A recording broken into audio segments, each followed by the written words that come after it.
चलिए गाइस, एक सवाल का जवाब दीजिए। सवाल यह है कि जब बच्चा पैदा होता है तो पैदा होते ही वो कितने साल का हो जाता है। अब आप लोग कहोगे कि क्या बचकाना सवाल है, अभी तो बच्चा पैदा ही हुआ है तो साल की बात कहां से आ गई। आप अपनी जगह ठीक हो सकते हैं, लेकिन सवाल बचकाना नहीं है। क्यों, मैं आपको बताता हूं। मैं बात कर रहा हूं यहां पर साउथ कोरिया में जन्मे बच्चों की। क्या आपको पता है कि साउथ कोरिया में जो बच्चा जन्म लेता है वो पहले दिन ही 1 साल का माना जाता है। अब ऐसा क्यों होता है, उसके पीछे का रीजन है कि वहां के लोगों का यह मानना है कि बच्चे ने 9 महीने पेट में भी निकाले हैं।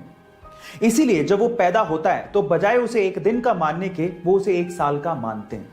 क्या ये इंटरेस्टिंग फैक्ट इसके पहले तक आपको पता था? और अगर नहीं पता था तो चैट सेक्शन में जरूर लिखेगा। गाइस, मुझे इंटरेस्टिंग फैक्ट जानने और उसे बताने में बड़ा मजा आता है क्योंकि इससे नॉलेज बहुत बढ़ती है।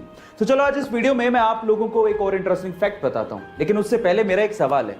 क्या आप मुझे बता सकते हैं कि पूरी ही दुनिया का सबसे ज्यादा खाया जाने वाला बिस्किट कौन सा है? तो चलो मैं इसका जवाब दे ही देता हूं।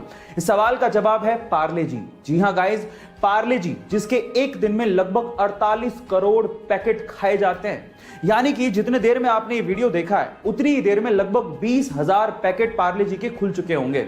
है ना गाइस अमेजिंग फैक्ट। चलिए गाइस, एक सिंपल सा सवाल पूछता हूं। मेरा सवाल यह है कि टेलीफोन का आविष्कार किसने किया था? जरा गैस करिए।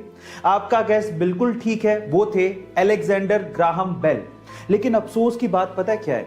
अफसोस की बात यह है कि जिस टेलीफोन का आविष्कार ग्राहम बेल ने किया था उसका उपयोग वो अपने ही घर पे अपनी मां से और अपनी पत्नी से बात करने के लिए नहीं कर सकते थे। क्या उसके पीछे का रीजन जानते हैं? उसके पीछे का रीजन यह है कि उनकी मां और उनकी पत्नी दोनों डेफ यानी कि बहरी थी, वो सुन नहीं सकती थी। ऊपर वाले का खेल देखिएगा। क्या आपको इसके पहले तक ये बात पता थी? और अगर नहीं पता थी तो चैट सेक्शन में जरूर लिखिएगा। एक बार एक बच्चे ने चिड़िया को कीड़े मकोड़े खाते देखा तो उसे लगा कि उड़ने के लिए कीड़े मकोड़े खाना जरूरी होता होगा। तो उसने कुछ कीड़े इकट्ठे किए और उनका घोल बनाकर अपने दोस्त को पिला दिया और उसके उड़ने का इंतजार करने लगा। वो दोस्त उड़ तो नहीं पाया लेकिन बीमार पड़ गया, जिसकी वजह से उसकी मम्मी से उस बच्चे को डांट सुननी पड़ी।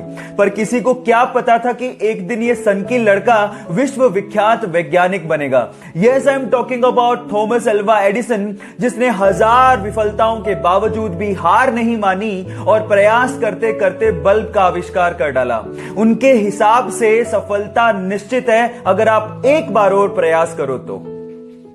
सिक्किम में एक भारत चाइना बॉर्डर पर 14,000 फीट की ऊंचाई पर तैनात एक भारतीय सैनिक को सेना के लिए सामान लेके जाना था।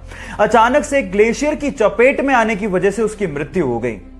उसका शव 3 दिन तक लगातार भारतीय सेना ढूंढती रही लेकिन उसका शव ही नहीं मिला। उसके बाद जो हुआ वो अनबिलीवेबल था। कहा ऐसा जाता है कि उस सिपाही ने अपने एक साथी के सपने में आके बताया कि उसका शव कहां है। अगले दिन सुबह जब उसके शव को ढूंढा गया तो ठीक उसी जगह पर उसका शव मिला। जी हां, मैं बात कर रहा हूं बाबा हरभजन सिंह की। और गाइस, कहा तो यह भी जाता है कि आज भी उनकी आत्मा भारतीय चाइनीज बॉर्डर पर हमारे देश की रक्षा कर रही है। और वहां पर चीन और भारतीय सैनिकों के बीच में जब भी कोई मीटिंग होती है तो उनके लिए एक स्पेशल चेयर छोड़ी जाती है। गाइस, मैं बाबा हरभजन सिंह के जज्बे को और भारत के हर सैनिक के जज्बे को दिल से सलाम करता हूं। एक बंदा ट्रेन से जा रहा था, अचानक से टीटी आया। उसने कहा कि सर टिकट दिखाइए। तो बंदा टिकट ढूंढने लगा अपनी जेब में, सूटकेस में, लेकिन मिला ही नहीं। तो टीटी ने कहा कि सर कोई बात नहीं, मैं आपको जानता हूं, टिकट लाए होंगे, आप रहने दीजिए। लेकिन उसके बावजूद भी उस बंदे ने टिकट ढूंढना नहीं छोड़ा। फाइनली टीटी ने कहा कि सर आप टिकट क्यों ढूंढ रहे हैं, आपसे टिकट कोई नहीं मांगने वाला, डोंट वरी अबाउट दैट। फिर उस बंदे ने कहा कि वो बात तो ठीक है, लेकिन अगर मुझे टिकट नहीं मिला तो मैं जानूंगा कैसे कि मैं कहां जा रहा था। अब आप लोग सोच रहे होंगे कितना भुलक्कड़ आदमी है, टिकट खरीदने के बाद भूल गया कि उसे कहां जाना था। लेकिन let me tell you guys, मानव इतिहास में उस व्यक्ति का IQ लेवल सबसे ज्यादा माना गया है। Yes, I am talking about Albert Einstein, जो अपनी theory of relativity and E=mc² जैसी इक्वेशंस के लिए विश्व विख्यात हैं। बात अजीब है लेकिन सच है।